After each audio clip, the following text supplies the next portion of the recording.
Welcome back, Overwatch fans, to another amazing night. We have a fantastic match tonight, no question about it.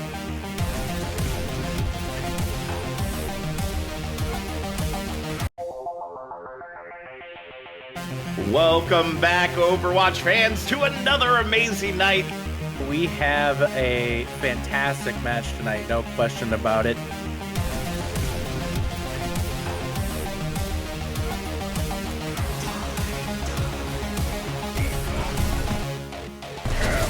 Oh my god, yes!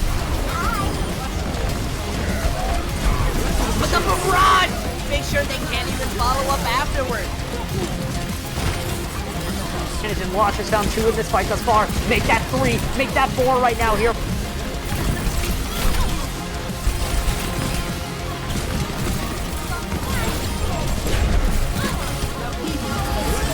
Dynamic team gets a 4-man tire! Those who find the picks will save the fight, and they don't really need to save what they've already won. 100 gets 3! Wins the rival race!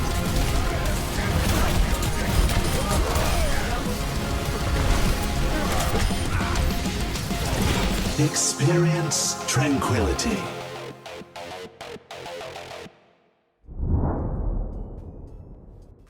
All right.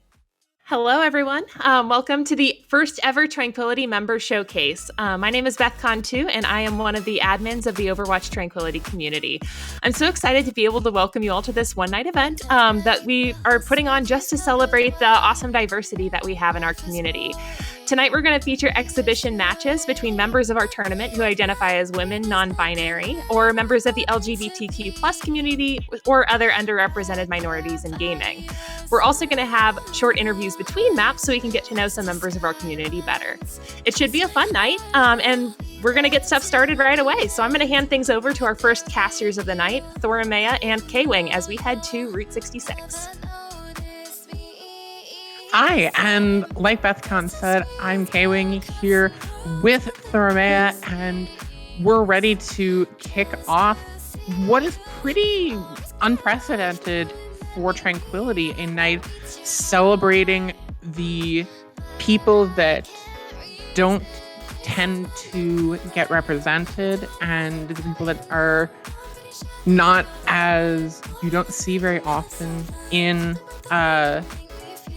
esports in general, and really putting a spotlight on them.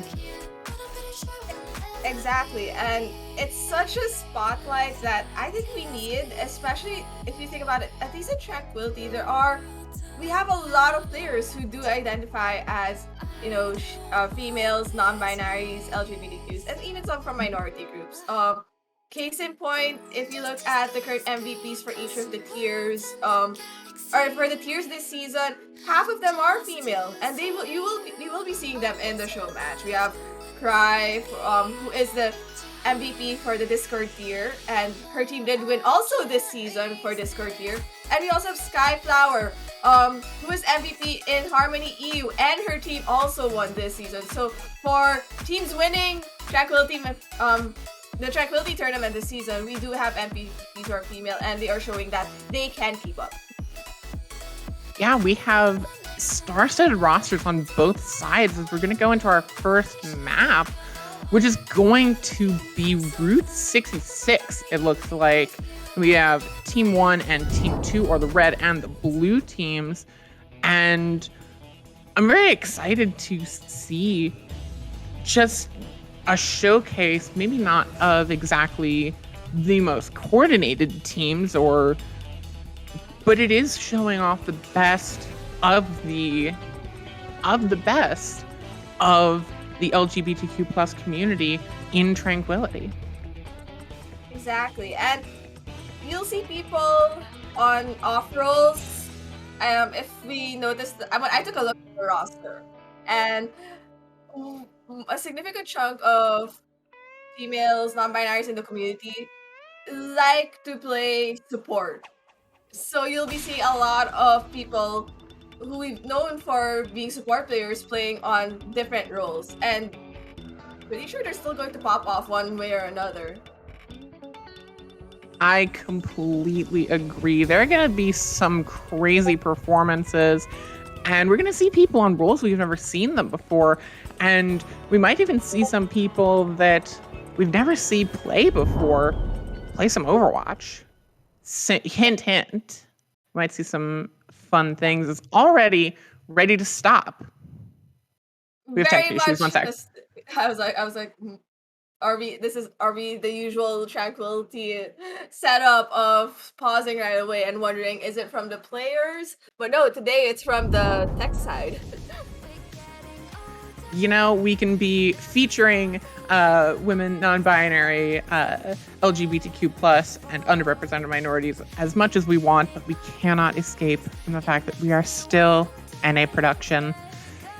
It's a sad, inescapable fact for us, but it's gonna be about it's unavoidable. And unlike our production staff during the finals week of Tranquility this season, we only have one person behind the scenes dealing with production right now, and she's managing everything on her own. Like, even our production right now is managed by someone from the women and LGBT groups. Mm-hmm. Yeah, there's so much to think about where every part of this is run by women, non-binary, LGBTQ plus, and underrepresented minorities. It is all just showing off everyone that we have in Tranquility. As the doors open and the red team already coming out, you see Rock on Nico, on the tank, on the Winston, got the Winston Zarya coming out, Sylvia on the Widowmaker looking to get some early headshots, diving in already. It's going to be Reborn getting that first pick. Skyflower taking down Luna, and red team looking strong, rolling through. Reborn looking to find a second pick of their own, going to find one onto this Baptiste of Smarties, and the blue team is going to be folding, forced to retreat back into that second phase of Route 66. Complete engage from the red team, right? You saw that Reborn manages to find the backline right away with picking Sylvia off in the process. It's a lot of damage in, and he also keeps, they also keep Luna in check, who also got checked by Skyflower, so the fellow EU players are just keeping each other in check right now. We're showing off some incredible talent already as we're looking into the second phase. Oh, the Pulse Bomb nearly takes out Smarties, only draws out the Immortality field. Sylvia, again, looking for a pick, but just cannot seem to escape the Tracer of Reborn. Bethcon finally coming out and getting that first pick for the blue team. Sylvia forced to switch on to the Cassidy, trying to counter this Echo, or was trying to counter this Echo before we switch off. Yeah, but we also see tank swaps on the side of the team. Bethcon was initially playing double shield, and realizing they were struggling, and it's easier to deal with a monkey or anything diving with a hammer swing towards them, right? Switches to our Rhine Diva composition with Lexi, who's playing the Diva. Lexi did play off tank for like one season, so she does have experience on this specific role. But seeing the Bethcon and Reinhardt is something of interest, right? Luna does get a pick on Phoenix with that huge pulse bomb, and that resets their ult charge. Their Zarya charge. Luna was off just ego dueling, it seems. Rock on Neko just trying to take them out, but it'll be them coming out on top. As now looking into this, Phoenix, he's almost got the Zarya grab charged up and rolling in. A few minutes left on the clock. Good timing for the red team, but they seem to have been stuck. Picks coming in. This could be how they get started again, and there you have it. It's going to be the red team rolling through. Picks from almost, it seems like everyone popping off. Yeah, picks from every side. Phoenix does now have this grab for the next fight. Probably going to be waiting for Wooly to get their dragons in the process. On the side of blue team though, Sexy does have her bomb, and she's going to use it to stall the point. So it does get Wooly in the process, but there was an exact trade there. So I think it's probably a reset on the side of the blue team, unless they can force probably a few more ults from red, like that rally from Skyflower. The rally is huge. Pulse Bomb thrown out by Reborn. Really a lot of ultimates committed to secure this fight for the red team. And they will eventually, as these staggers become fewer and far between, they will pick up second point, rolling in with 4.5 minutes, a solid time bank. But they used a lot of ultimates to get there, and that support composition, the Brig Ana does not have a lot of defensive ultimates to deal with this. But they do have a Grab Dragon incoming, unless Bethcon has something to say about it hitting Wooly out of any attempt to do it in the next 7 minutes. But that's a huge anti-nade from Nagisa. That anti-nade from Nagisa catches 4 in the grab and allows the red team to keep going. I think that if that anti-nade had not been as massive as it had been from them, then her entire team would have just gotten taken down. Luna getting caught out late as well is not a good sign for the blue team. 3.5 minutes remaining, and the red team has a few ults to keep going. Red team has a dragon and they just used it along with the nano pop by Nagisa, and you know they're also being popped up left and right. Sylvia tries to pop the high noon, manages to get Woolly, but dies in the process to Rocket Echo. These trades, though, do favor the blue team as they have that closer spawn distance. Luna gets the pick onto Nagisa, and that might spell doom for the red team's final push. Still trying to push through, but they're going to get taken down. Reborn, the last to fall. And coming next fight, Bethcon does have that shatter, and it'll be interesting to see how she's going to get value from that, considering probably she'll have to wait for Rocket Echo to pop their bubble, right? That's the only thing that could block them, and maybe Phoenix's Zarya bubble. But they do have a lot of ults incoming, and Blue should have this in the bag for their next fight, given all the ults that they have. With Red Team really having nothing except for that rally incoming from Skyflower, which is probably going to get popped, and you know the Primal from Rocket Echo to keep the point alive. Data coming in from Bethcon doesn't find much. There's the bomb from Sexy Lexi, finds 2 into the back, getting another with the remake, saving that. Multiple ultimates used from the side of the blue team, but they do have Luna's tactical visor potentially to help them in that next fight, but that was an expensive fight. That was an expensive fight. But I think the bomb was huge, but you know, Big Bang Buccaneers players and their Diva bombs, apparently they're always getting value, and it just goes to show even here. Nagisa does pop that nano onto Rocket Echo to continue their push and maybe force out a few more resources from Blue. Blue used a lot of resources. They're coming up on both their DPS ults, but one has to wonder if it's finally going to be over. But there's that first pick, Smarties onto Skyflower. You use so much sustain. The sleep dart from Nagisa takes down Luna. There's the stick on the pulse bomb from Reborn. They'll take down Bethcon and Luna.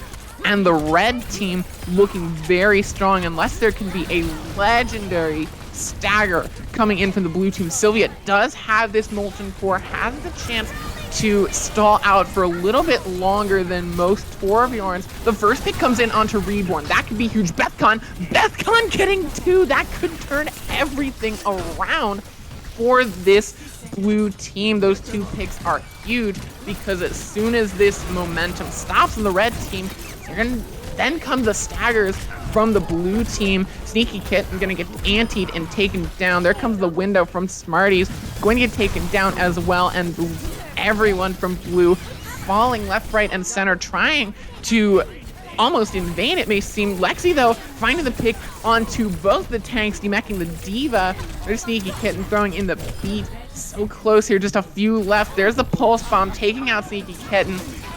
30 seconds left. Blue have been staggering this out for such a long time. There's the blade from Wooly just trying to close it out. Luna again getting taken down, but Blue is bending, not breaking. I say that, and they finish the round with 13 seconds on the clock after a legendary stagger from Blue. But also, not only is it a legendary stagger, I think they burned down so much time on that third point. I think Red going into the third point had around 2 minutes, 3 minutes, and Blue manages to dwindle that down such that Red only has 13 seconds on the time bank. It's really up to Blue whether to like for Blue to win. They do need to like fully cap this point and maybe get into another round yet again. But I think it looks feasible, and I can't wait to see what these teams plan to run. And if more than anything, I thought I was going to expect like maybe a monkey from the side of Blue, considering they're attacking, but oh, never mind. Bethcon did switch to the monkey. I thought they were gonna run some Orisa Diva setup on attack, which unconventional, could work. We'll see some swaps also on Blue with Luna deciding to pick up this Widow, working on a double sniper setup on the side of Blue. On the side of Red, they're going for your double shield composition for, for their defense, something very stable and standard, I guess, on Route 66. A lot of people really opting in also for that Torbjorn on Route 66, taking that spot on, the right side of the defense.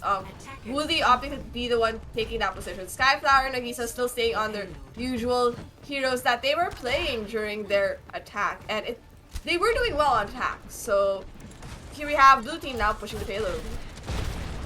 Yeah, like you said, Wooly on this Torbjorn is going to help shut down a lot of these flankers that you see coming out on Route 66 here. It's like the Tracer that can cause a lot of problems.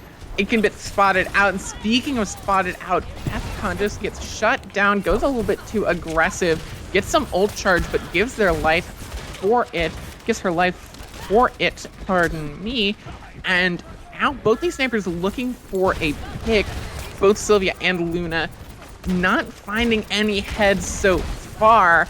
No picks, just sort of back and forth poke. That is what Red Team's composition absolutely excels in. Winning this poke or pumping out just a little bit more damage with the Torbjorn versus the Widowmaker, as Luna just tries to find one head and get that pick, but it is Lexi getting taken down, and the red team is holding strong on Big Earls. The cart continues to move, but they do not have to leave this high ground unless they are forced off, and Bethcon is taking that opportunity. There's the pick onto the Widow, onto the Mercy though. On the Mercy is huge because Sylvia, I think, wanted to stay on top of the gas station, and because the Mercy pocket's gone, there's nothing to keep her alive. But then Luna has something to say about that, which is, no, we're going to be killing the Orisa and the Torbjorn, and I'm going to make a solid difference. And I think that creates a bit more space for Blue to continue, I guess, fighting this card. Yeah, Blue has struggled a little bit. A lot of ultimates online. Valkyrie popped early from Sneaky Kitten. There's the infra site looking for a head, just trying to get that early pick. Wooly going to get slept, and there are a lot of ultimates active right now for coming out from Blue. They have to get this pick, otherwise it will all be for nothing and their ultimate economy will be shattered. Smarties gets taken down, and it doesn't look good. Bob thrown in will get the pick onto the Baptiste, and that is the best pick you could ask for, but with how many picks have gone through onto the Blue team, will it be enough? No, says Phoenix. Phoenix says no, and Blue really doesn't have anything in their ult bank right now, so they're going to have to go enter this next fight probably just using what they have in their toolkit. Maybe help Sexy Lexi get that grab, and with a huge nade into a grab, you get so much value. On the side of Red, though, they do have both DPS ults, and both of these DPS ults are very good for stalling the point. So Blue has a lot of work that they need to do, and Luna here is opting to touch the card, maybe to get Red to look over their way, but Torbjorn has something to say about it. Found out by the Torbjorn on the flank. Bethcon getting taken down as well, and the Blue team struggling to break this first point hold. The resurrection will come through, but Sneaky Kitten will give her life for that resurrection, and it is not looking good for the Blue team. Sexy Lexi does not build up the grab, and coming into last fight territory, it's not looking good for either of them, switching onto the ball. Bethcon did get some value with that one ball change on the end of third part Route 66 Raider defense, so maybe she can work some magic now.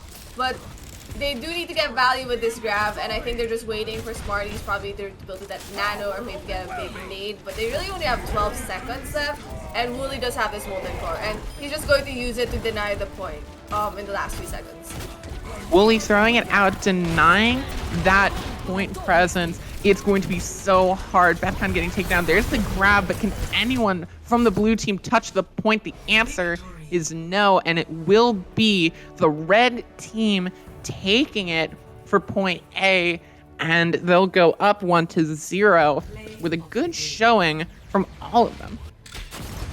Good showing, but at the end of the day, Sexy Lexi does get that play of the game with the 2K Diva bomb, and I think it was a remake afterwards on the red team, which I guess gave time for the blue team to regroup on the point. But with map 1 done, we're going to be taking a quick break just to get our first interviewee to this room, and she'll be a familiar face, at least if you've been keeping an eye out of what's been happening in Harmony EU tier.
All right. Joining me for the first interview of the night is Skyflower, who Hello.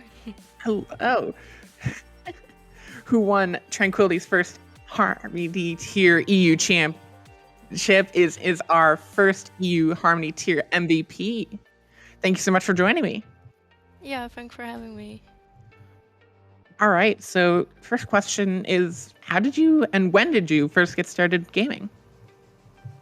Oh my, honestly, like that was when I was like very young, and it was like pretty much because of my brother. Because like when I was young, I just always wanted to do the same thing that he was doing. So I started like to play like with my Nintendo DS back then, and just got to console, and like in the end I got to the PC, and yeah, I just got pretty much stuck on it. So and I really enjoy it. So yeah. Nice. So how did you get involved with competitive gaming in general and competitive Overwatch in more detail? I mean, it honestly just really started with Overwatch. Like before that, I was just like really playing it for fun, and because of Overwatch, I got like more competitive, and like I didn't really thought that Overwatch would be a game that I'm enjoying, but like it's my favorite game now, so. And like this game actually showed me on how much I enjoy winning. So yeah, when I got the chance to actually join an Overwatch team, like this whole experience even got like better for me, and yeah, I just really love it. Yeah, well, you say you love winning, and you've certainly done a lot of that. Yeah. You won the championship and the EU MVP in your debut season of the Overwatch Tranquility tournament. What advice would you give to women or other underrepresented groups in gaming who are maybe interested in finding a team, but worried about stuff like harassment or discrimination and other sort of unsavory stuff? I mean, honestly, I can totally understand that some people might feel a bit anxious about that, and like, yeah, just like to join a team or just to try one out is like really hard for some people. And I was like actually also like pretty scared when I did that the first time, but I'm honestly like really glad that I did it. And it might take some time to find like the right team and the right people, but like in the end, if you like really find the right people to play with, it's just like the best feeling. And for me, I just know I can count on my team. Like they're my friends and they will always have my back. So I just really wouldn't like to miss this. It's just been amazing. So if like anyone is watching that is actually trying to think about joining a team, then just really try it out. Like just don't miss out on that. It's really an amazing experience. All right. Thank you so much for joining us, and thank you so much for your answers. They were really sincere. We're going to get back to the action after a short break. We're going to switch out the casters, and we're going to go to map 2. We're going to go to King's Row. So we'll see you then.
welcome back, audiences. And we had K-Wing casting with us last map, but now she's going to be back in to play one map with us. And coming out from that map to cast with me is BethCon. So say hi to BethCon. So BethCon, what are we going to be expecting for our next map? So we've got another good map coming up. We've got King's Row. I think we intentionally did all escorts and hybrids trying to get people to be able to play full games. But we've got a lot of really awesome community members in, including Nerfed, who's playing tank, Cry, who was the Discord tier MVP, playing her main role of support. And then we've still got our awesome EU players of Skyflower and Elixir/Luna in too, who I'm excited to watch everybody playing, but I'm going to be keeping a close eye on those for people for sure. I think another special mention, is we have Cherry, who's actually playing in for this map, am I correct? And she is also playing from Asia because she is from Japan, right? And she's playing all the way there, joining us today. I'm also currently in the Philippines right now, so we're both on the Asia side, and it's morning on a Sunday, and here we are playing, and in my case, casting Overwatch. Oh my gosh, you guys have more commitment than I could ever have. All right, so I am also playing lobby host at this time, so I'm going to get the map started here. So, got too many hats, but yeah, looking forward to this.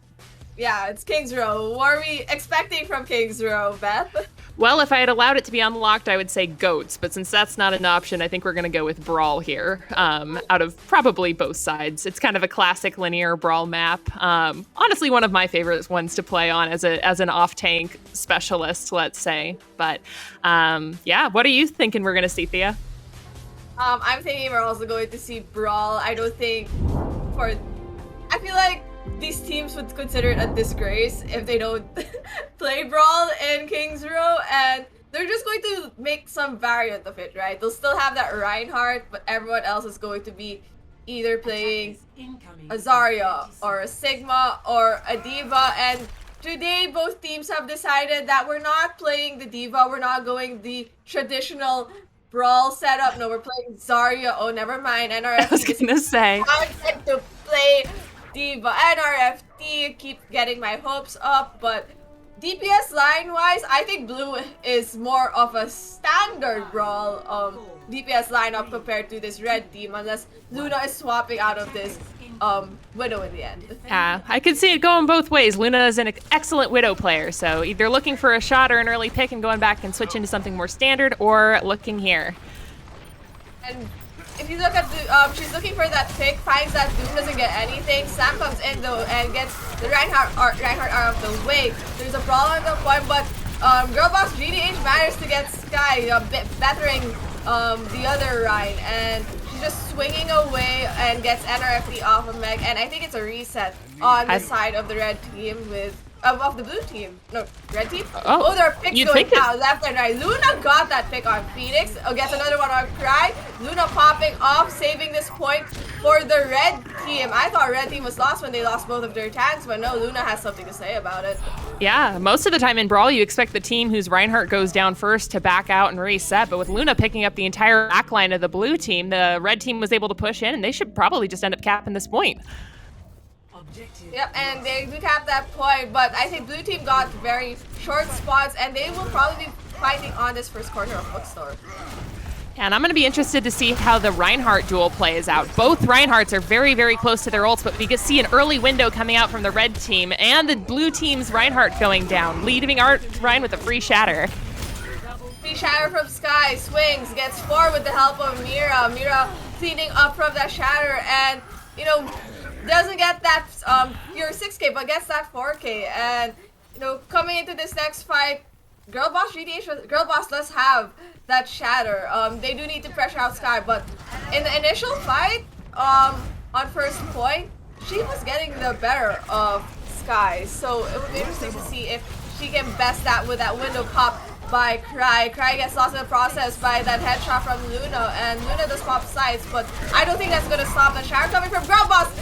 Girlboss gets nothing. Sky manages to block it, but manages to get window out from Glitch, and this is Steamroll from Red pushing in, just getting the picks left and right with that really good block from Sky to prevent the shatter from Girl Boss. Yeah, and we're seeing Mira just absolutely pop off in the kill feed. It's surprising to me that they haven't earned up their first ult yet. It seems like they're getting last picks on basically everybody, but that's going to be a big ult coming into this next fight for sure. Next fight, we're probably going to see that side from Silly Shooter and pops it just in time. We're going to see probably them pressure out Luna. If the Blossom from Mira has nothing to say about it, I'm expecting probably a TP behind. Yeah, and we see Mira setting up for looking for that flank here. That said, there is a... Oh, actually, never mind. I think we just missed a shatter that Sky got, but able to pick off many members of the blue team. Sky is absolutely on a rampage here.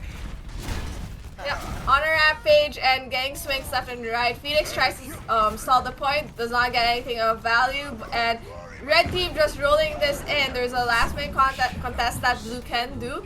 There is a bomb though, and that could just split the point for blue. And Mad Dog does have to get value from this high noon, and Phoenix probably trying to stay alive to get the beat, but Luna does pick off Skyflower right away, forcing NRFT to throw the bomb to create space, forces out the lamp from Cry. Cry falls down to Luna's headshot, and Mad Dog gets a high noon but is pressured out by NRFT, and Red just sailing this in with that beat from K-Wing. Yeah, red team's aggression there was just completely unmatched. Sky on the Reinhardt was absolutely a terror to be reckoned with in that front line, constantly pushing into the other team. And blue, unfortunately, just got a little bit steamrolled there. But hopefully here on their attack, they're going to be able to bring the same sort of energy and the same aggression that we saw red team bring on their attack. I think the composition of the red team was working in their favor, opting for that, maybe that diva helping to get to prevent that spam, and from that high noon it seemed like NRFT was getting a lot of value, and I'm wondering if they're going to run the same thing this time around. Yeah, I wouldn't be surprised.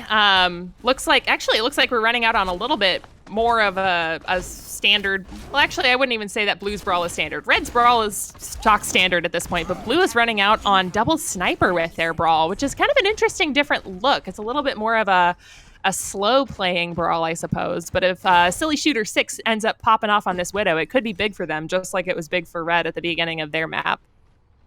I hope blue team is aware, though, that the Red's missing Reinhardt. Never mind.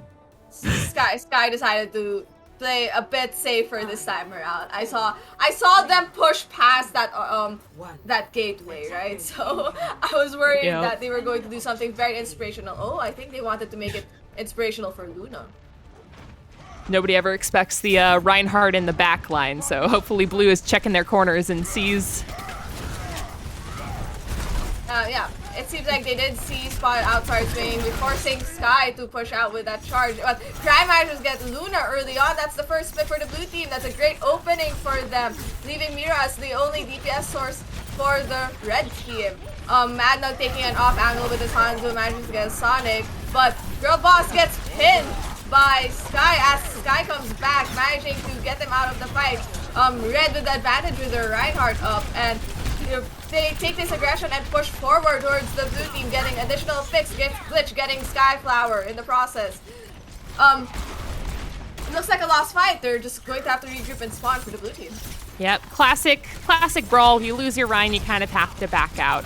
We see Silly Shooter 6 going over to the Genji now, which will be a little bit different of a look, but it's going to be hard playing that into a Mei, Reinhardt, Diva, Cassidy comp.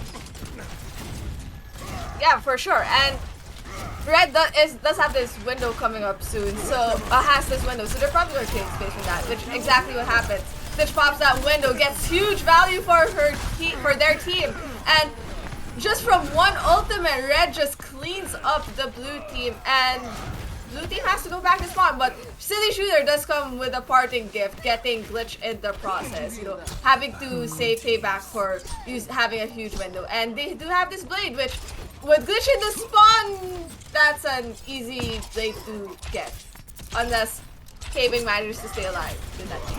Oh, for sure. Yeah, it's going to be interesting to see this blade coming out. We've already seen the Reinhardt go down on the side of the blue team. Shatter coming out from the red team. This might just be a lost fight for blue. Last fight for Blue, getting the last few swings. Sky getting the last few swings, dropping very low to 60, and Luna does get that high noon in the process. Probably, is she going to be inspirational? Now she's going to play with the team, and Phoenix doing the right thing and just with his team back in spawn. Blue duo that does have 3 ultimates. Yeah, Blue is actually coming up on almost all 6 at this point. If they can just use their ults the right way, out-ult the Red team, they should be able to take this point, although Red is coming up on 5 of their own as I say that. So it's going to be a big ult fight coming up here with a minute and a half left, and we see that the freeze is out, the bomb is out, they're just blowing ults all over the place. Red just blowing ults left and right, but really not getting any value.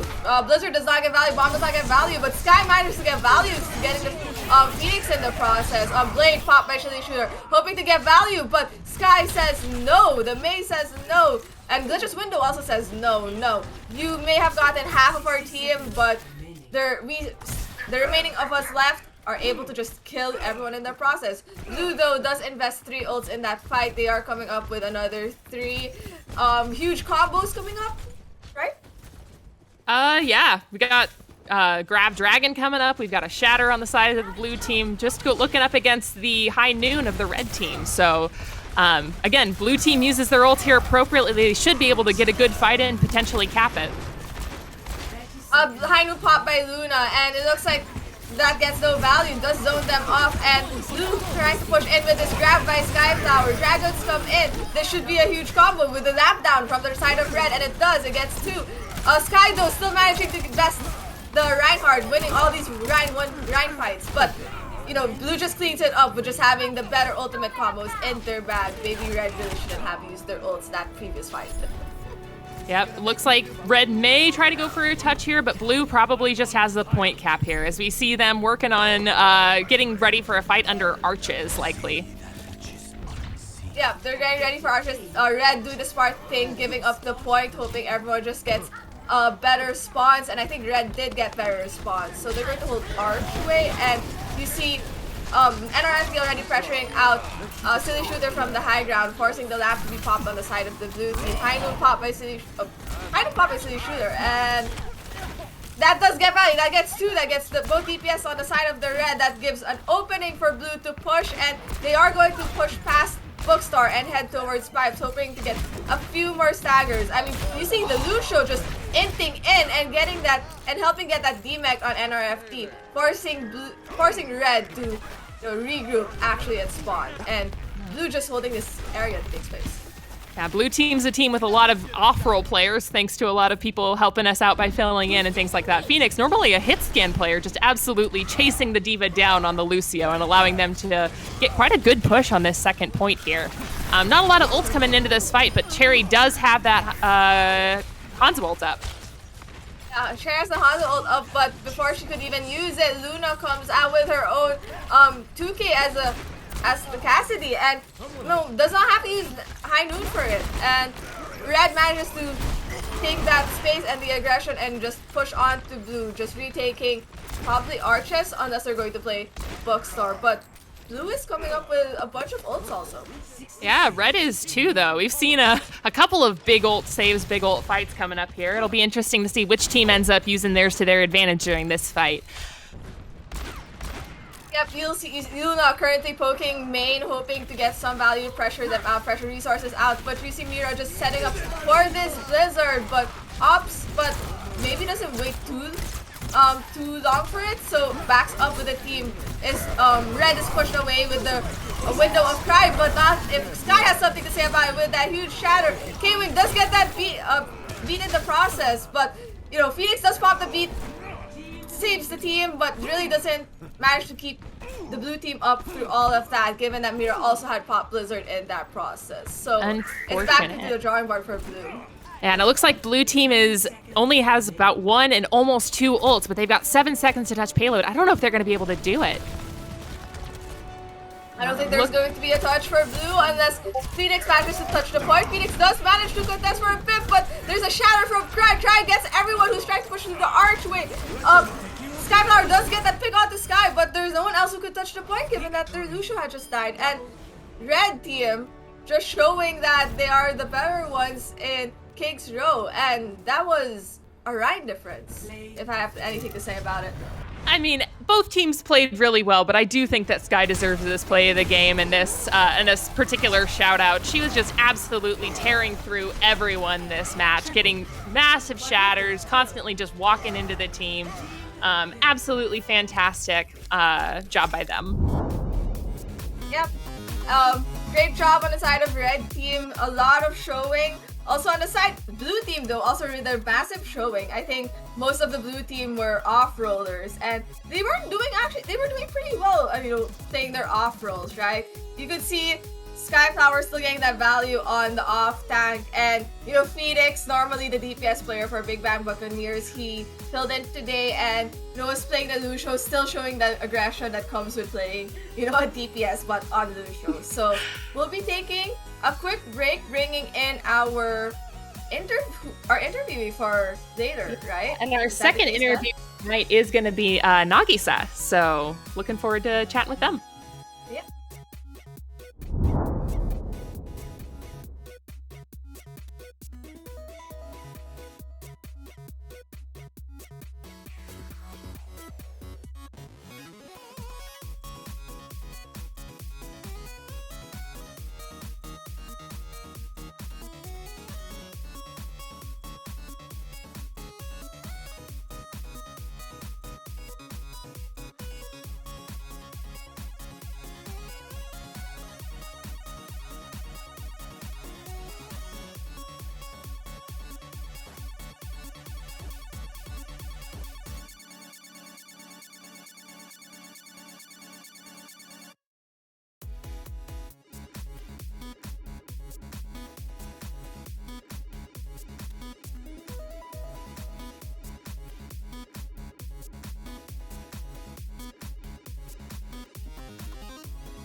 Welcome back, Tranquility community. And for our second interview of the night, we have a mainstay in the Tranquility community. I know a lot of people probably know her. She's been on so many teams, and tonight we have Nagisa for our second interview. Nagisa has been in the community several seasons now. I personally met her when she was still on Tempest, right? And most recently, though, she's been playing in the Transcendence tier as the captain of Decapitators, who, may not have reached finals, but did a very good showing this season, managing to hit until the semifinals. Nagisa has also been a huge contributor for weekly highlights and comp check montages. She has such an extensive work. So, Nagi, thank you for joining us tonight. Thank you for having me. I hope you've been doing well. I'm glad you're excited too. All right then. So, just to start off, such a great, starting question to ask. But when did you start gaming? When did I start gaming? I mean, if you don't count like playing Barney Cookie Makers, like then, because I was like 3 then, but actually I had a like PC that my parents let me use when I was like 4. So honestly, I've been playing games pretty much since then. Like, I played tons of MMOs as a kid, and like, I started with Toontown. I've said that a lot in Trank, but you have. Yeah, it was my start, along with like RuneScape and MapleStory and stuff like that. And I just kind of moved my way along throughout the years until I found Overwatch, like when it came out, pretty much. So, well, it seems like Overwatch has been such, I guess like a strong impact on you to continue playing it until now. So, I want to know, like, because of Overwatch, how did you end up joining Tranquility from, there? Considering Tranquility started out as like a huge Overwatch tournament. Yeah, so I was, let me see. So like to start, when I was playing Overwatch, I was kind of like wanting to learn more. So I had joined a server for learning, like educational, like pugs and stuff like that. And then I had, it was Triage who posted a, like, looking for a player in that educational server. And, I had never been on a team. I didn't really know much about, like, the scene or anything. So I messaged him and I was like, yeah, I'd like to try out. I don't really know the process or anything. But, so he, had me try out. And that was Maelstrom in Season 3. And I was approved somehow. They picked me up, and then it's, like, ever since then, with team experiences being so much different than comp, like, I haven't wanted to stop since. Like, being on a team is just so much fun. So I agree with you so much on being a team is so much fun. It makes comp look very stale, and I think a lot of the fun with playing Overwatch is playing with people who also want to play the game with you, right, and have fun. So I think the team setting also gives that so much. But yeah, you did mention you started out in Tranquility Season 3 with Triage inviting you. I've heard from the grapevine that you've been playing a lot more DPS in comp lately. So, although you are like gender non-conforming, you were assigned female at birth, and competitive Overwatch in general is just such a tough environment, especially like if you have, I guess, like female sounding names, as your battle handles on Overwatch. So when you switched over from being a support player to focusing a bit more on DPS, how have you noticed any changes from that switch over? Yeah, absolutely. I've played, I've started really getting to like hit scan lately and playing a lot more DPS and comp because I've been feeling more confident in it and like wanting to, climb with it. So, I used to play support and like people were, it was 50-50, right? Sometimes, or maybe like 70% of people were nice and there was weird comments other times. But with DPS, it's happened a lot more. I try, like, most of the time I don't talk when I'm playing DPS because I really prefer to not have that experience. But a few times I've spoke up, I've had a lot of people like react oddly. I've had some weird comments, like basically like, why are you on DPS, without saying those exact words. And I didn't really get that kind of response on support. So it kind of makes it like, obviously some people think that people who sound, or people who are like, who sound AFAB or sound, you know, feminine, I should say, they, or just, yeah, people who sound feminine in general, they think that they should not play certain roles, which is just ridiculous. And like, it's just, I try and keep my head up, but sometimes it's demoralizing. And I feel like, you know, that's probably experience for most people. I agree with you in that extent. I think I remember a comp game wherein they were surprised that the one playing main tank was female. It really threw off like the whole lobby. But I surprisingly won that game, right? But like you could see like at the initial start, a lot of people were hesitant like in the lobby when that happened for me. So it's an understandable thing. It seems like even within Overwatch, there's like this stereotype rule that females are found in. Like females are, you know, non-binaries or non-conformings are found in. So speaking of that, you know, you said you were focusing more on DPS in comp. Is it because of your plans for next season of Tranquility? What are your plans for next season? So I posted some LFTs just to kind of like test the waters, and I posted for flex support, I posted for hit scan, and I posted for off tank. You know, it'd be really fun to be on a team as a hit scan, but I don't want to like force myself into that role yet. If I find something, like find a team that I'm comfortable with or really like playing, and you know, I think like I'm not generally a super confident person, but I think I'm pretty decent at hit scan, but I still don't feel like I'm like maybe good enough to be on a team yet, but I don't know. That's why I want to like try and test it out and see how it goes, and you know, so I'm keeping my options open. That's understandable. Well, thank you for, you know, joining us for this interview, and honestly, I look forward to seeing what you have for next season and where you're going to be. But no, we're going to be heading back into the action as with our third map for the night. I'll be giving a hint on what that is when we come back after the short break, when we also swap who's going to be on the casting board for tonight.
Welcome back, Tranquility community. We're here for today's event for the women LGBT minority group show match, and we're on our third map. And today, for this map, I have the one and only NRFD co-casting with me. So hi, NRFD.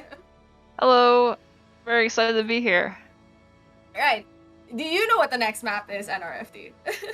If I remember correctly, this map is Havana, no?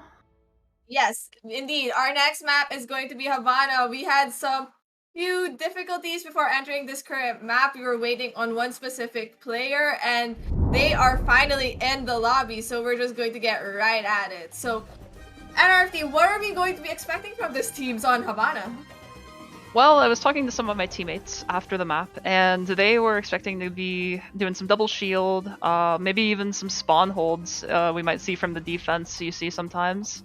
I'm very excited to see what Sky pulls out, because I know they're a very aggressive main tank, and they like to run it down.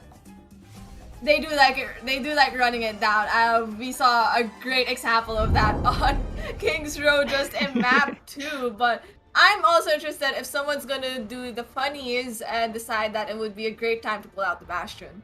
Ready for battle. Yeah, I would love to see some pirate ship. You know, the matches aren't too serious, so we can see some funny comps coming out, but it doesn't really look like it now, as we have standard Brawl on the defense, and then Bethcon on the Widow, and then yeah, we got the cast, so unfortunate.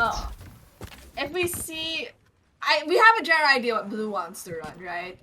Sky still opting to play this Reinhardt, but what do you think Red is thinking of right now, given what we're seeing? Well, looking at the rest of their lineup, it looks like they would be running double shield, which is pretty standard for the offense here. Rocco and Mixer waiting until the last second to pick. They end up going to the Brawl, which is very interesting. Oh, swapping double shield last second. Yeah. So, looks like they realize that Blue is trying to spawn hold them. I wonder if Red's going to make changes. Sky does get Sylvia right away. Probably was trying to take it from an off angle and got pressured out. And you can see Sneaky also trying to do the same thing, trying to create the pressure point. That does not work. Gusty picks them off, and Blue team managing to do the spawn hold pretty correctly. Red needs to figure out how they want to break this spawn hold. What are good ways to break this off, NRFD? They started with the Brawl, which it seems like already they don't like that, so they're swapping over to Ball Zarya, which is something I haven't seen since like Chengdu Season 4.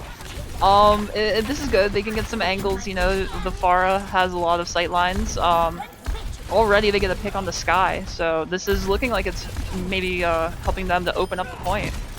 Yep, that does. Sky falls, followed by another fall from Mixer falls from the red team though, but the points will be contested. Blue does lose their flex support player, and Bethcon is getting value on this Pharah, managing to break the spawn hold created by Blue. The recontest is coming in. Sky pins in, trying to stall point, helping out. Wooly managing to stay alive, but I don't think this is enough. Beth is putting in the damage, does die to Mira, and you know, the stalls from Blue team are continuing, but Red is getting the picks. If they just need to get the last few people off the point, this is going to work in their favor. If they can figure out who else is contesting. Wooly was there continuing to contest, and oh, poor Mira with the stagger. Poor Mira with the stagger. But what do we have coming in for the next fight? Well, I mean, it looks like Blue were going to stall that out for a while. They got 2 picks and ended up coming back. They now have a huge ult advantage though. Looking at their team, they have both DPS and support ults, tank ults coming up. And since we saw so many swaps from Red, they're on the back foot. Nagisa pops the Valk early, but Bethcon's already down, so already starting with a bit of a disadvantage. Yep, Gusty manages to get value with that High Noon getting Beth out of the sky, but maybe not the Mercy. Gusty popping off on the kill feed, gets Mixer. Sky pinning in, gets Sylvia, and you know, this is going to be a reset for Red. Blue just waiting at the right opportunity to just come in, and only having to use one ult in the process with Gusty's High Noon getting the Pharah. It seems like Bethcon's Pharah doing a lot of damage, and Rocco's just really going to stagger himself out, dropping to just 2 digits of health. This is exactly what I wanted to see. Sky and Gusty just run it down straight into the backline of the Red team, getting 2 picks almost immediately, and now Red team are looking like they're struggling a little bit, only having the DPS grab on the way, but Blue only using that one ultimate, they look like they have a pretty good advantage with Mira getting a 2k bomb.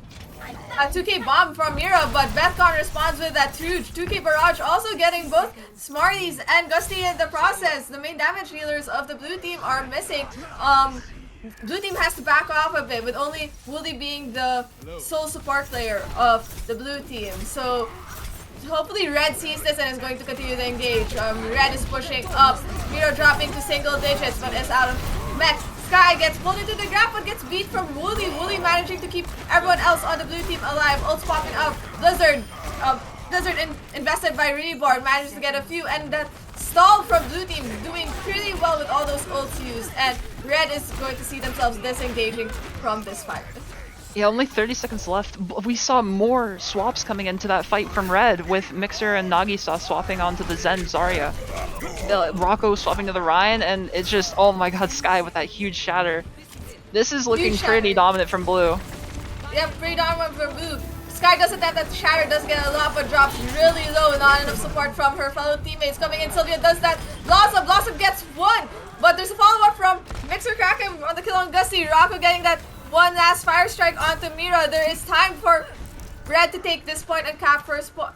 There's time for Red to cap first point, especially with Nagi with that Transcendence coming in. But Blue opting to wait and see and hope for the regroup. Smarty swaps his window, hoping to buy time to keep Sky up, waiting for the reinforcements from Blue. And there is the touch from Wooly, managing to get people up.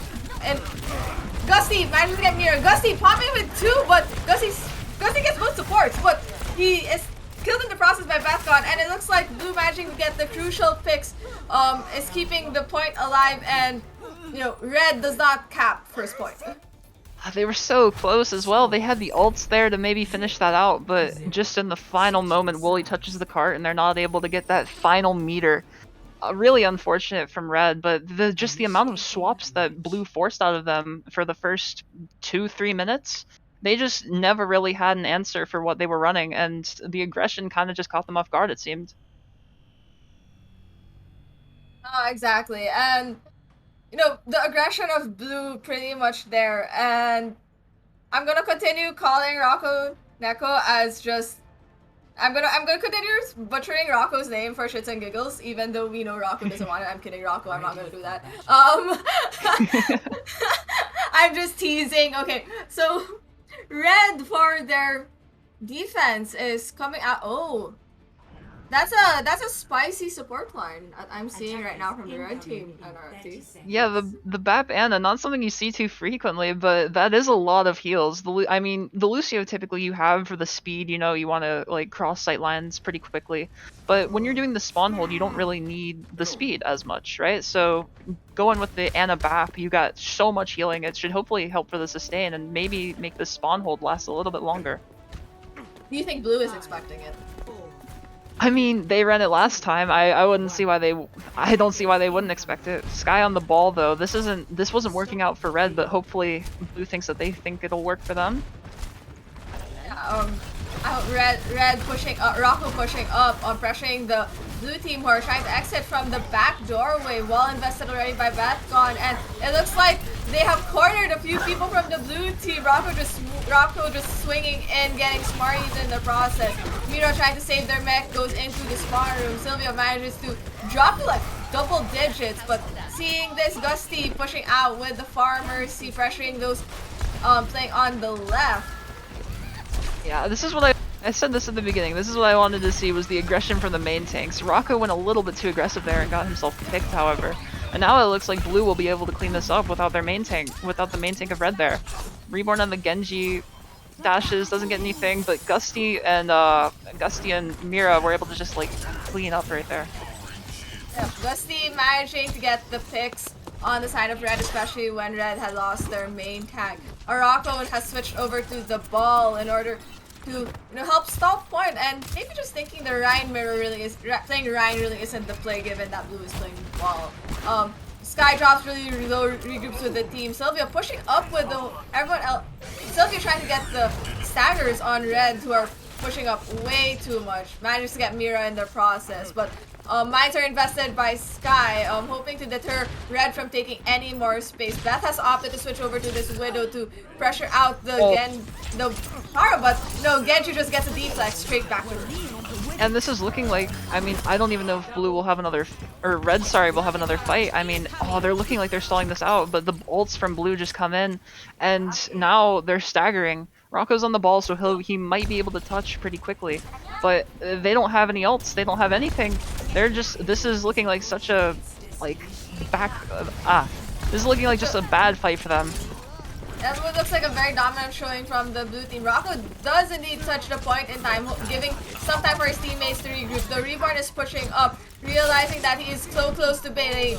If he gets his Blade online with the next 4%, he will win this for the team, given that they only have a Ana Baptiste to like stall the point. And there he goes, Reborn with the Blade, gets a Nano, gets 2, gets 3. Finds at the point from Rocco to stall it, but I don't think that's enough.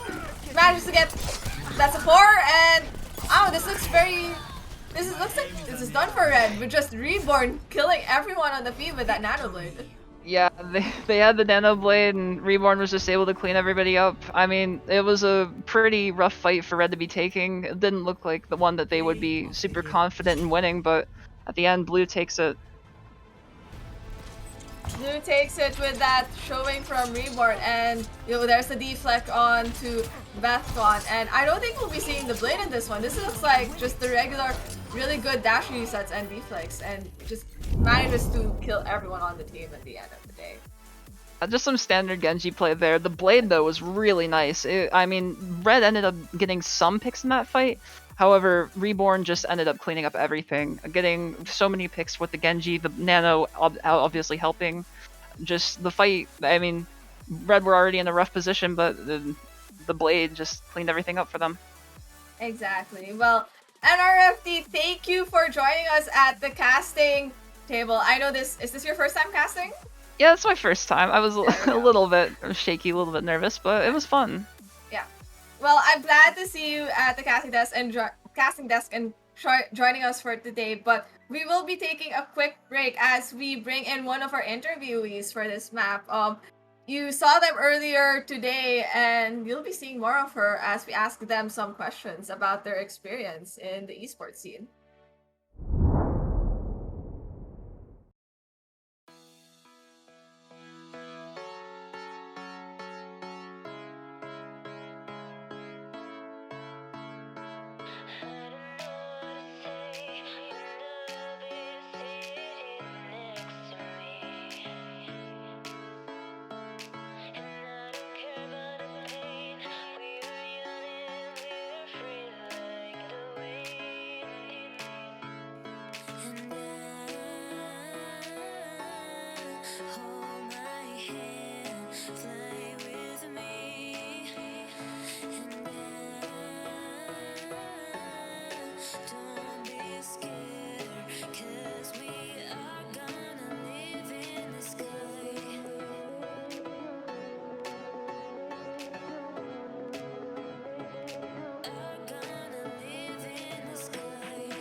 Welcome back. We on the interview table. We have the one and for today's interview, we do have someone who was here during the first map, casting alongside me. So joined with me right now is one of the rising stars in casting in the Overwatch community. So she's found a lot of success in casting Overwatch and I think is currently casting for Open Division this season. So we have with me who casted back in map 1, K-Wing. Welcome to the interview room.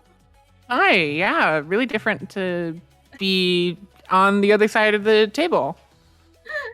Oh, for sure. And, you know, I'm interested in, like, these questions that we have for you. Like, I'm interested to hear your answers as someone who just got it into casting, you know, just recently this season. So, might as well start off with it. And what drew you into esports casting in general? Or, like, maybe, and, you know, casting in Overwatch specifically? Yeah. Casting for me kind of came out of quarantine. I was at a point in my life where like I was doing school online in high school, and then school ended in like the summer of 2020, and I was bored beyond belief. And I started watching a few content creators, people like Sideshow, people like Leg Day, who were casters as well as like streamers and whatever. And I thought like that could be a fun thing to do. So I found the broadcast.gg Discord server, which is a server for like opportunities for casters and everything. And I just picked up a bunch of opportunities. I actually played Overwatch for a bit before this. So Overwatch kind of felt more of a natural fit to me because I had played it for a little longer and I knew what I was doing and I knew all the characters' abilities and just kind of the basic stuff in Overwatch. And so learning more advanced tactics was a little bit easier than picking up a new game. So, do you remember like I guess the first thing you casted for? Like, was it the first tournament or event you casted for? Yeah, I think the first tournament that I casted for was a group called OCC, which was the Overwatch Cavalry Club back in like June, July of 2020. And then I went to Overwatch Tranquility in late July.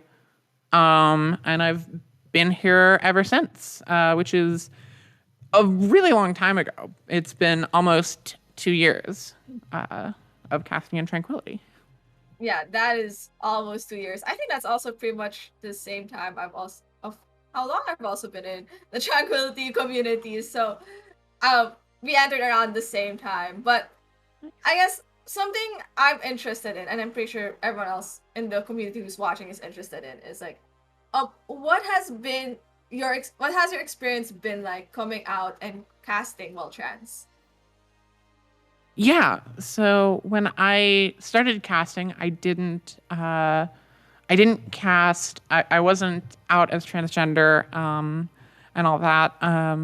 So I was casting as a male, as a guy with a very different voice, and then about like 9 months or so ago, I came out publicly on Twitter. And I really didn't know how that would continue. Casting is so much of your voice and so much of just it's so much in here and so much of your voice that you're using. So to have to completely change my voice to help alleviate sort of the dysphoria that I was having, and whether or not I'd ever be able to cast at a level that I could, or if I'd always sort of be a little bit lagging behind because I'd have to focus on my voice a little more than I would when I was casting before coming out. And that went away pretty easily with a lot of hard work and voice training. But I think just also the experience of being a woman in esports is tough. People feel a lot more empowered to, I don't even want to say give their opinion, but to share critique in a very, in a non-constructive way, in the way of like to sort of bring you down instead of help you to improve. And that can really come from anywhere. It can come from random people in the chat. The first tournament I casted while I was out, the organizer actually messaged me and was like, hey, sorry about the weirdos in the chat. And it can come from even fellow casters. Like people are going to be weird, and it can hurt. It's not the most fun thing to do, but I didn't really have a choice to be like this. I really just had the choice to live authentically. Yeah. And I think living authentically is something we all should actually be striving for, because it gives not only ourselves agency, but it also, when we live our lives authentically and present ourselves authentically to others, we're respecting other people in the process and asking them to respect us. So to close off our interview, so you've shared all like your experience coming out, like the transition, how everything is different before that transition and after. So what is some advice that you would give to anyone, and particularly to people who are coming from these underrepresented groups in gaming who are interested to get into casting? Yeah, I think in general, for casting, finding people that you can finding people that, and making those sort of connections, finding people that will support you and will be incredibly nice. I know he did leave the community earlier on in this year, but Captain Jack has been someone who I've known for years now and has been really supportive and really helpful. I actually came out to him before I came out to publicly, and finding people that will support you and that whose opinions you trust, because you'll get a lot of negative feedback, and that is going to it's going to be really easy to just shut your ears to any sort of feedback, but that's not helpful to grow. So I think finding people who you trust to give you constructive feedback, if that's negative, great. If that's positive, great. And just finding people that will support you. And like, if there's anyone who is genderqueer, gender nonconforming, who is looking to get into casting, feel free to message me. My Twitter's down in the box, and my DMs are open. My Discord's there. Like, message me, because I would love to be the support that other people have given me. And the broadcast.gg server is really great. Yeah, I agree with everything that you're saying. It's really, support group is such a critical factor, right, in order to get far into casting and even into these opportunities, especially if you're in the underrepresented groups. Well, yeah. Thank you again for joining me, K-Wing, and we're going to be closing off this night soon with one more map and one more interview. So we're going to head out for our fourth and last map for the night, and I'll be joined by another caster, someone we haven't seen on the casting desk, but we have seen with their montage creations.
Welcome back, Tranquility community. This is our last map for today's show match, and we have a face we actually haven't seen on camera ever, and we're being graced by his presence today. So casting with me for the fourth map is Phoenix. Phoenix has been playing with Big Bang Buccaneers for this season, so and has been creating a lot of our montages. So, hi Phoenix, how have you been? Hi, I've been doing good. Actually, I have been on once during the beat drop not too long ago, but yeah, I'm excited for my first cast. There we go. Yeah, we have a lot of first-time casters today. I think we had NRFT's first-time casting, now also Phoenix. BethCon doesn't really do it a lot. I think it's just me and K-Wing who've been doing this a bit more frequently, I guess. So we're going to be heading to our last map of tonight. And Phoenix, what is our last map for tonight? Our last map is going to be Hollywood. So it's going to be interesting seeing what comps are going to be played here, because there are very viable comps that don't usually see you don't usually see them in other maps here. Okay, so like what compositions are viable in Hollywood that aren't seen in other maps? You know, Double Bubble gets a lot because of the high ground. It's a lot harder to take with just Brawl. So you see a lot of Zarya Winston, maybe full dive. It's a bit harder to play Ball Tracer here too. Also another one is Orisa Hogs, which we've also seen the Mini play Hog in the Discord finals last week. So starting off here, it looks like we have a actual Brawl team from the Defender side on Team Blue. And then we have the full dive, kind of 6-man from Red team here. Yeah, it looks like Red is going for a 6-man with a Blue attempting a spawn hole? No, that can't be right. That may be right? I mean, it makes sense with the Brawl. They want to try to play as close as possible, and it might give them a second hold on point. Yeah, and it seems like it might be actually getting this initial value, though they Blue does lose their Lucio in the process, but they do get the monkey at the start of it all. So Blue managing to save off the tanks, but it seems like the rest of the Red team managed to get first stick on point. Mad Nug has touch point with the other supports, but in the process, the Blue team's capacity managed to pick off everyone else. So Blue team managing to get back in time, getting the crucial picks to stop the push of Red onto point. You'll see, you'll see the picks go off. Blue team seems to be very aggressive here, and it works out very well for them at the beginning. Maybe a bit too aggressive as Queen and Kraken made their way onto point and got a tick. But you know, a win's a win. And a tick is a tick. So you see, Red team tried to re-engage on high ground. Glitch taking the high ground from the Blue team, and push comes to shove. Red's trying to set up, and they managed to take the high ground for this setup. You see Mira TPing behind, hoping to get additional value, but Gusty manages to pick off Glitch right off the bat, and forces that Wraith from Mira with a charge. But ooh, that's such a huge wall from Drive, preventing Mira from escaping anywhere else. Bomb is popped by Miralay, and does the bomb get two? The bomb does get two. Gets Girl Boss and K-Wing, and that stops the push of the Red team. Red team back on the drawing board, but they do have ults incoming. Yeah, it's going to be interesting to see how they play this. And RFT has the beat here. Let's see how she uses it to counter the EMP here. This is going to be crucial. Mad Nug setting up this EMP, and she is going to just let it rip. Manages to get 3 in the process, but NRFT does manage to hide and gets everyone in the beat, but the high noon from Smarties does get 1. There's a trade of ultimates, so Blossom used, but Blue at the end of the day manages to get the crucial picks, and I think that stops Red's aggression. And they'll have to fight another time, but not with much ults on the back for Red team. Yeah, they had to invest everything there. That was like a massive beat there to mitigate most of the value there. Yeah, massive beat. Go on. I feel like red team has to play a dry fight here and try to earn their ults up.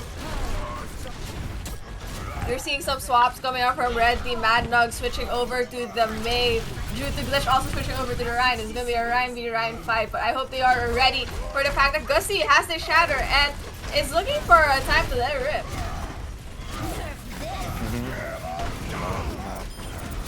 Bomb thrown out by Girl Boss. Girl Boss gets one, manages to get Lexi in the process. Huge shatter, yeah. Shatter from Gusty in the process, and it does get two. Manages to get the kills. Maddox though gets the trade. Gusty down from the fight.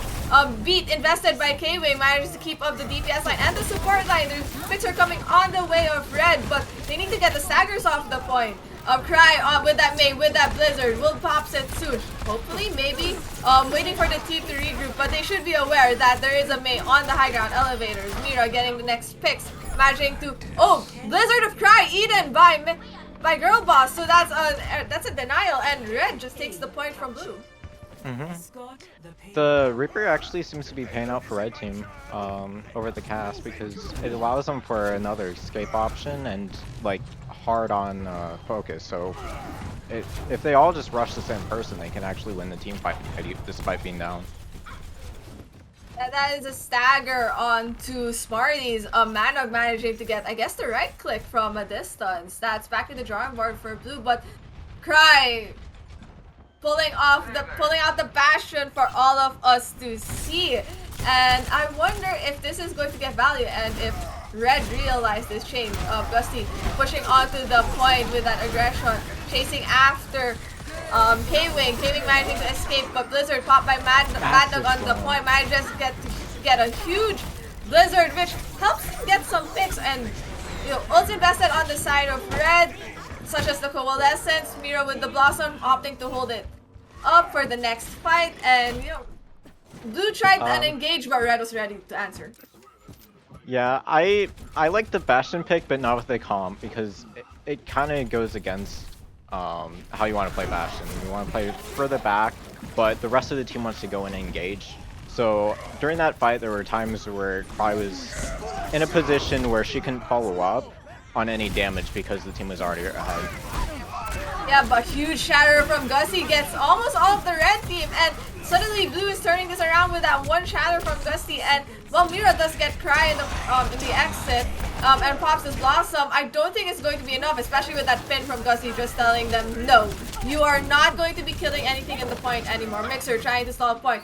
Mixer trying to get the point online and to push it even further, but with two people on the point, she might as well just disengage. But her teammates are there. They managed to wall off Gusty, and that's such a huge pick for the side of the red team. Glitch continuing to push on this Reinhardt, getting value for the team, and Mira going to come from the high ropes, from the top ropes, maybe to get a bit more damage in, and I think it should be a 1-5 for the red team. Yeah. Nice cap from red team there. They've been playing Sprawl really well. Madnug keeps on getting their walls off really well, and then Glitch keeps on pushing with like a lot of aggression and keeps getting value on the team. They keep trying to back up, but they can't get away. Yeah, and you can see blue is continuing to push back, and the staggers are just coming in on blue. Blue might as well just go back to spawn and regroup. But what do you think is going to happen for the next fight, Phoenix? Well, red team has 4 ults, almost close to the Blossom too. So they are pretty favored in this next fight. So blue team should probably try to push here and try to get a second fight on the end of third. You can see that blue is waiting to regroup and set up. Bomb thrown in by Mirale, hoping to split the red team. Beat invested by K-Wing in order to prevent damage from the bomb. Blizzard also invested, manages to get a few in, and that bomb from Girl Boss does get value, and Shatter not needed from that, only the Blizzard bomb combo. And both support ults from the side of red, but that is a team kill on the side of red, and I don't think there's anyone to touch from blue, and they just sail it in with Glitch dropping that shatter, preventing any further contest from blue. You know, like I said, like Blue have been playing this brawl really well, and Red just gets walled off and then split off. They keep trying to back out, but they keep on speeding, and Glitch just keeps on swinging. Yeah, Glitch just keeps on swinging, and apparently in the chat someone was saying, Glitch, that's not Monkey. Apparently someone was expecting Glitch to play Monkey, but I think they were when they were playing the 6-man and made the compositional swap when it wasn't working for them. Based on what we're seeing on the defense for Red, what are we expecting from them? I think they're gonna try to run a anti-dive here with double shield, which works out pretty well with a high ground. It works really well against Brawl because of the 2 high grounds on this map. Defenders are very favored to spam out from above them too. Yeah, but so we have Blue on the attack with a Brawl composition. So how should they be playing this into Red? They should be looking for rotates around, trying to force point and making them drop onto the point to force contest. Oh, that's an early pick. That is an early pick from Mira using the Trident test to leave a Junkrat trap somewhere with a mine and get a pick. And they do get Smarties in the process. The spam from Red just pushing at the choke point that Blue wants to pass through.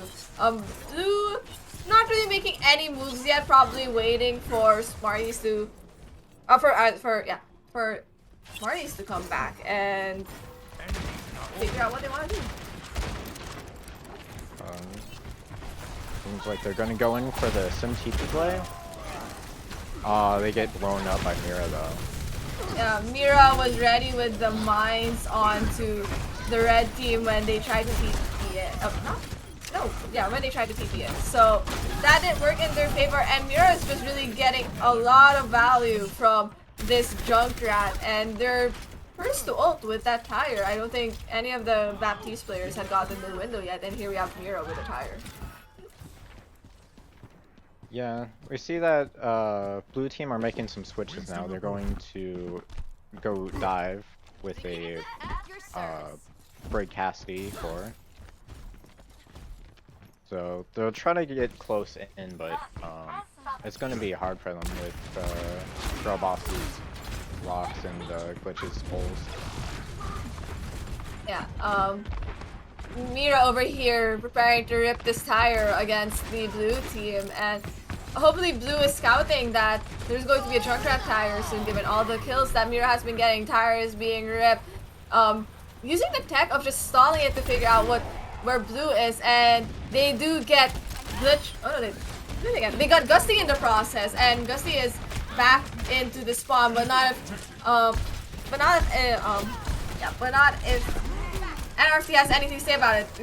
Gusty is rezzed, and it's back to a fight from them. A Mad Dog poking in damage from main, and Glitch opting to stay on the low ground with the Sigma, and they're retaking high ground. They have this bongo, and it's just coming left and right. Oh, that is a flank from Sexy Lexi with that window.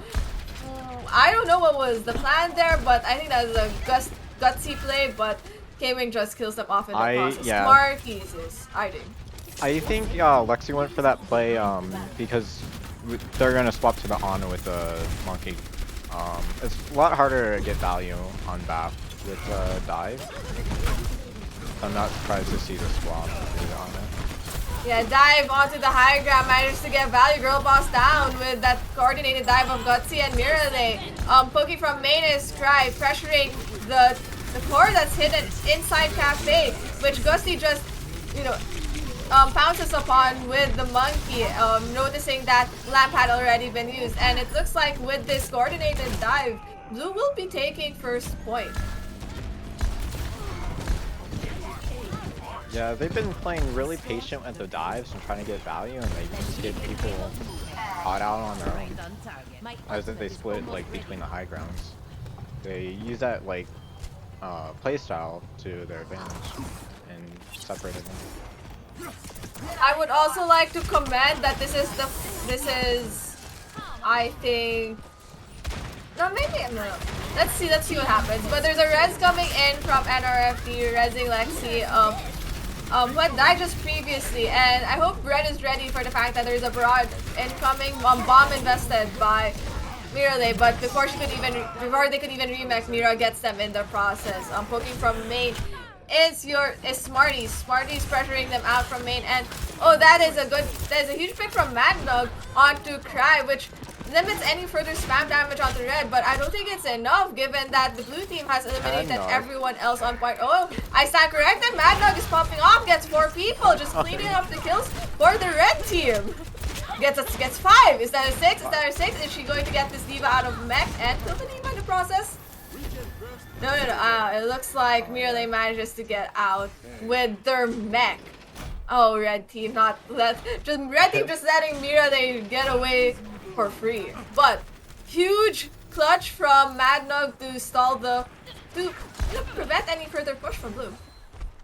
Yeah, red team has 2 support ults up here, so we'll see how blue team tries to play around that.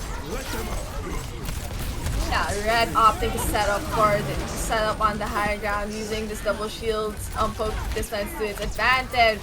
Glitch gets the far in the process, but NRFT reses Cry, but in the process Mixer does get the tank line, and without a tank line I don't think blue can continue this coordinated push. Picks coming along the way. K-Wing's Zen actually providing so much value for the red team. Looking at the kill feed, so Discord's coming in left and right. Smarty's caught on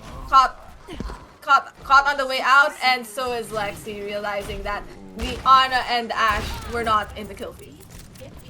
I don't like how aggressive blue team is going. They're not winning for regroups right now.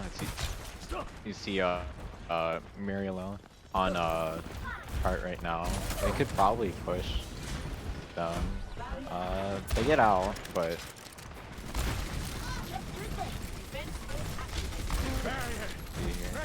yeah, blue trying to take high ground to pressure out red, who has kept this top building under their control this whole time.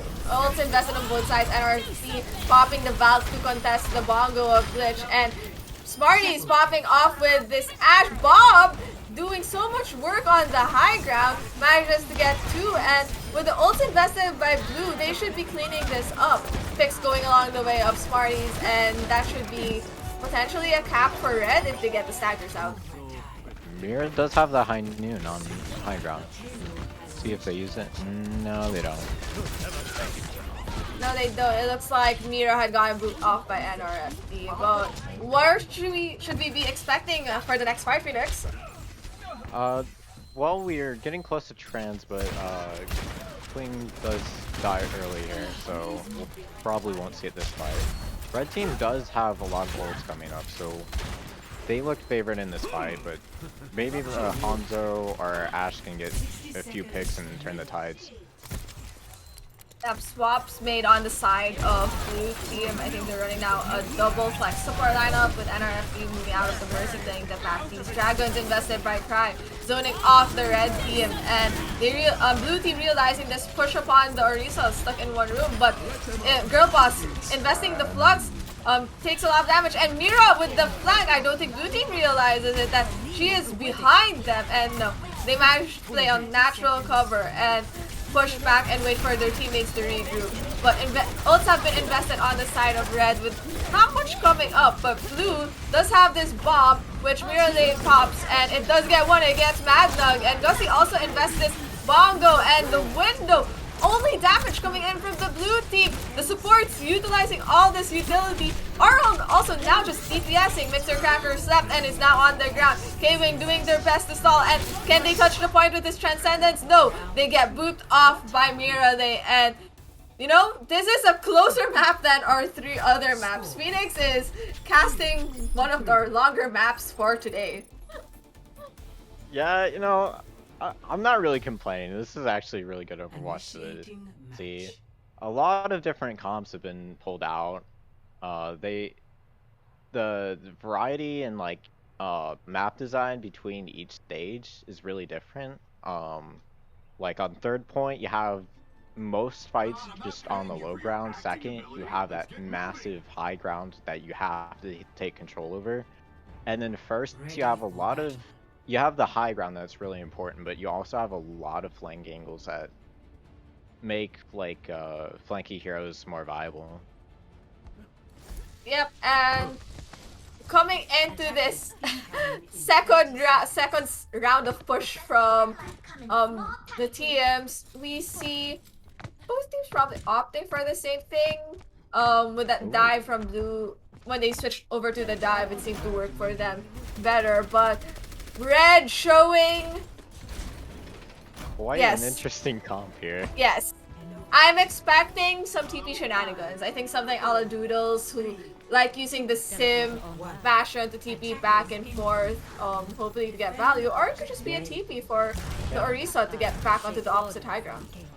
No, I kind of like this play because it mitigates the dive onto the first high ground, and stops them from getting anyone there early, because all they have to do is TP back to Cafe and they'll be with their team. Yeah, Mira just staying on the elevator is waiting for the unsuspecting damage that they're gonna put out, and it does get Mira there in the process. Mira just showing that they're the better Mira from the two at that one moment. Mad Dog taking also the higher ground. Glitch has moved to the top of Cafe using the TP set up by Mad Dog, and you know, Gusty makes that jump, but he is alone.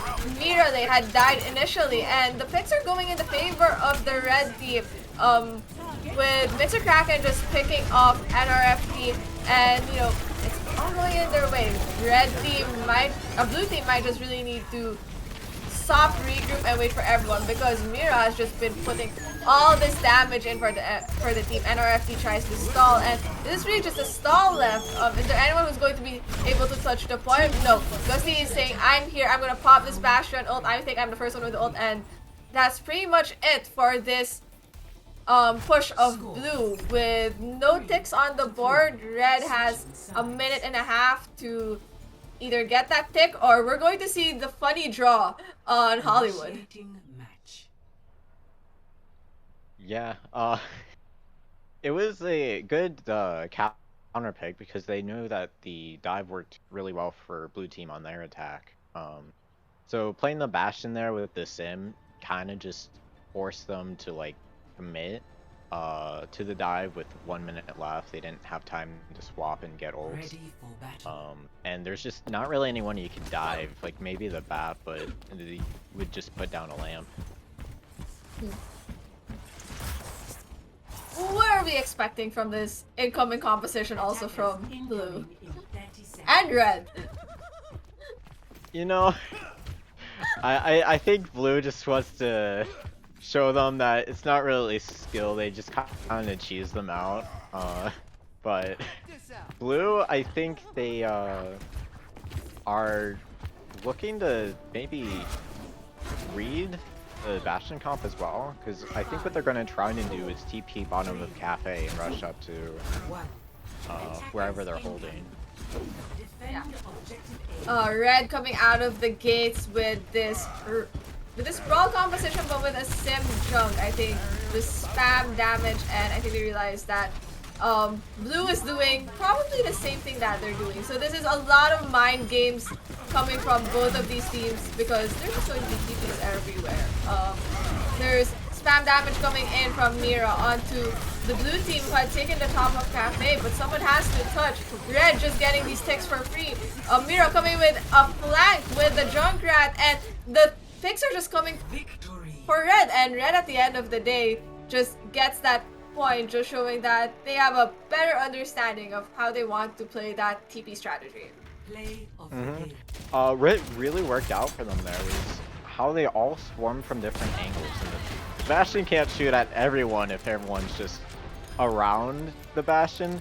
So it's really hard to get value when like there's a Junkrat and Sim behind you, and then like the ride swing in your face.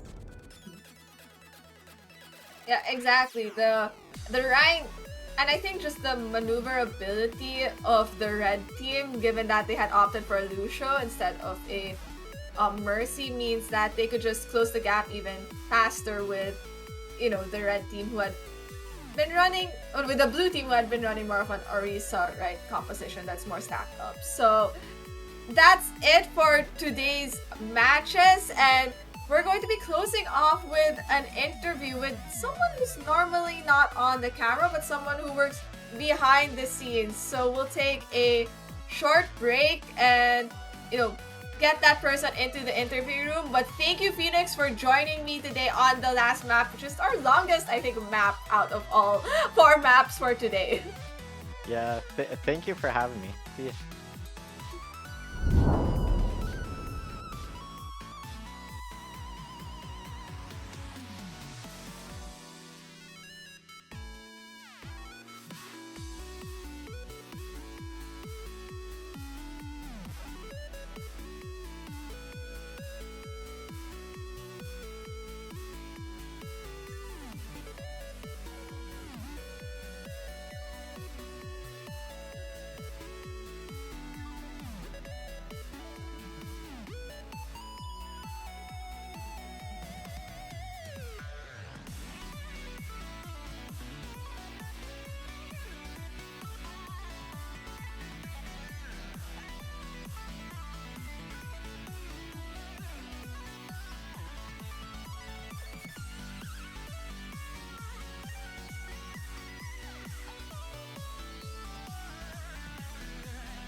Welcome back, Tranquility community, and for our final interview for tonight, they're going to round it out for us, and I'm joined by someone who is in the backstage helping us with this production, the lovely Kizo, who for tonight has been that one-woman team running production for us all night. So first off, thank you for running production on your own. What?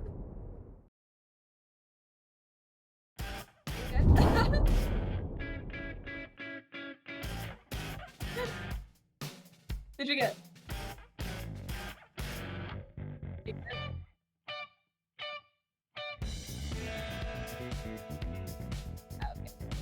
Okay. We're having technical difficulties right now.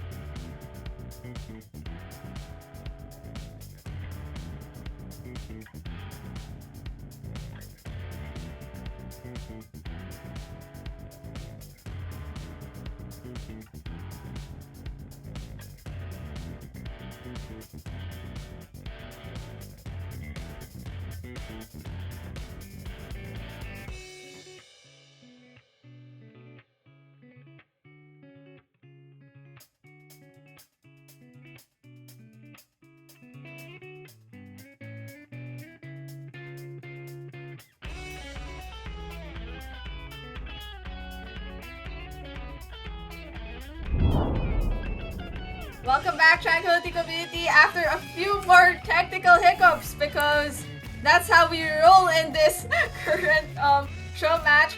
We're going to round out the night with, someone who has been running production for us this whole night as a one-woman TM. I'm joined right now with the lovely Kizo. So, thank you so much for running production tonight and on your own. And honestly, we really appreciate it, especially with the number of people moving in and out of the casting chat right now. So, how have you been? Been pretty good. I'm just trying to adjust my mic settings because I've actually never had to put my mic in. So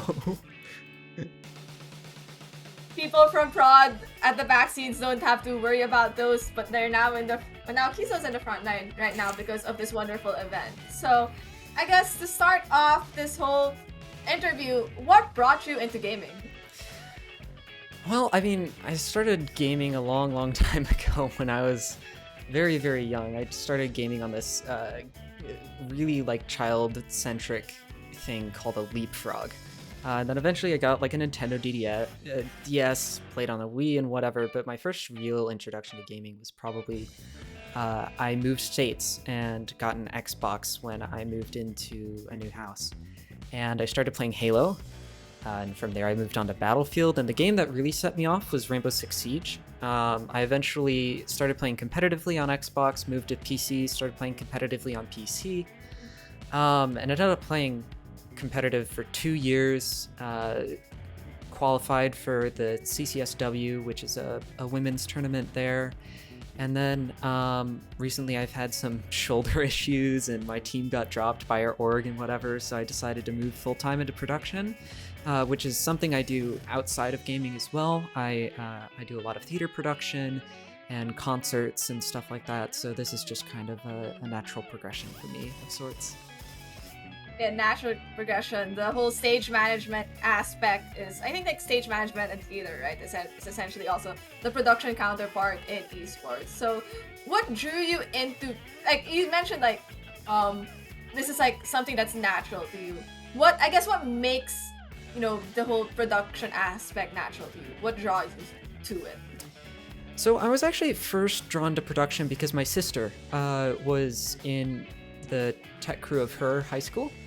And I thought she was cool for doing that. So 6th grade, I started in stage crew. I did Beauty and the Beast, and it was really, really cool for me because so in Beauty and the Beast, the petals fall off the rose, and I was underneath the table pulling on fishing line that was attached to the rose petals.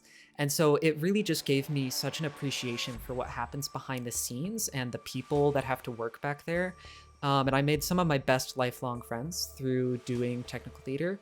And I've always been very interested in observing and producing video games and just kind of the production aspect. One of my role models and kind of idols in the gaming community is Captain Fluke, who is a transgender caster in Rainbow Six Siege. And so I've just really had a really good experience through IRL theater and both through production that I just really want to carry on into the future.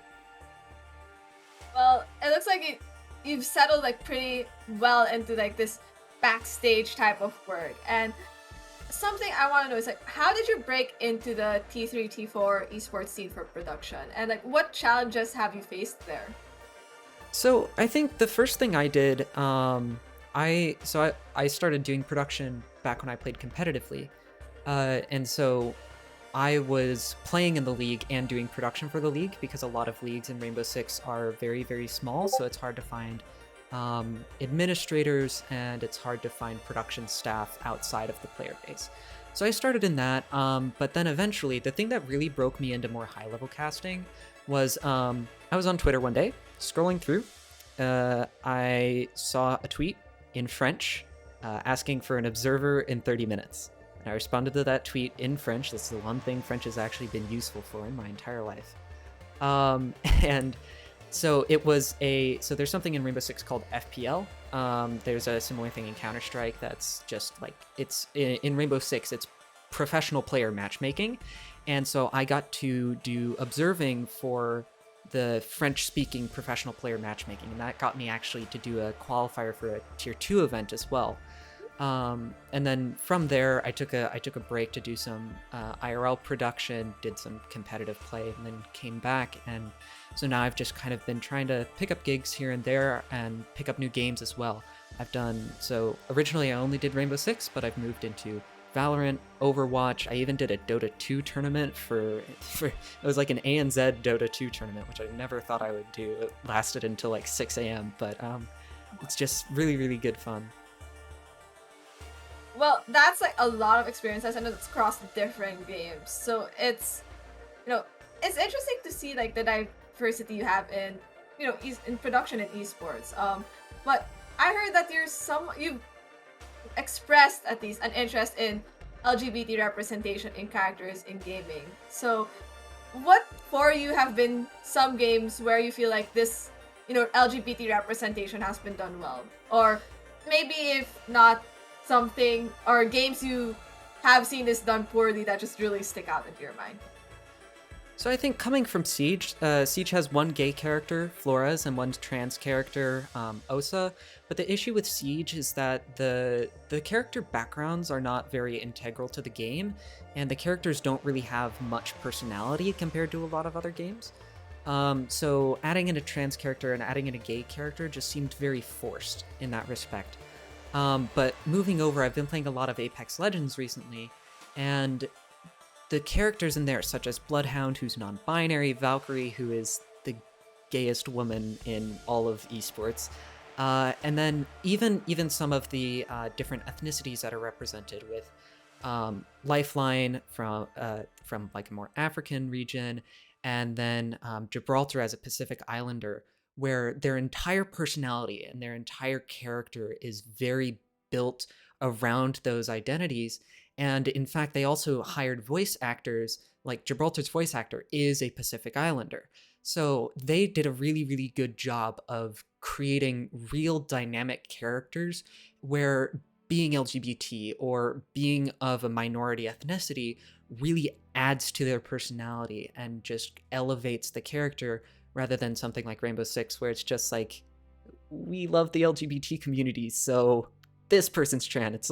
It's almost like how J.K. Rowling just went back and was just like, yeah, this person's bi, this person's not white. Yeah, I think it's a lot of it has to do, like, it seems very tokenism in a sense for like Rainbow Six Siege. I agree with you on the Apex one. I think there have been like comics or these stuff integrated into the game where like the dynamics between characters also highlight even further that representation. So if anyone wants to see a game that actually has pretty decent representation for LGBT and minority groups, I think Apex Legends is one. Though if you're not into battle royales, we really can't suggest that. So, but take a look at it. So thank you for joining me for this interview and for closing off the interviews tonight, Kizo. Also, thank you for just running production on your own behind the scenes. And, might as well toss it back to the people who made this event possible. I'm tossing this back to Beth as she closes off, the show match for tonight. Which I can just hop in. I don't need to have you do another scene change, Kiso. Thank you so much for all of the hard work that you've done on production today. Thea, thank you so much for casting every map and helping us with the interviews. And you say that you guys couldn't do this or that this wouldn't happen without me, but honestly, like, I have to give shout outs to both of you and to Gios and to Smarties and to Sneaky Kittens, all of whom helped make this event a reality. So thank you to everybody who helped out. Thank you to everybody who participated. And I just want to give a shout out if you're interested in more of these events in the future. If you join the Trank Discord and send me a message, I can give you access to the channel where we kind of plan all of this stuff. And thanks again to everybody who helped out and everybody who joined us tonight. And I hope everyone has a fantastic evening.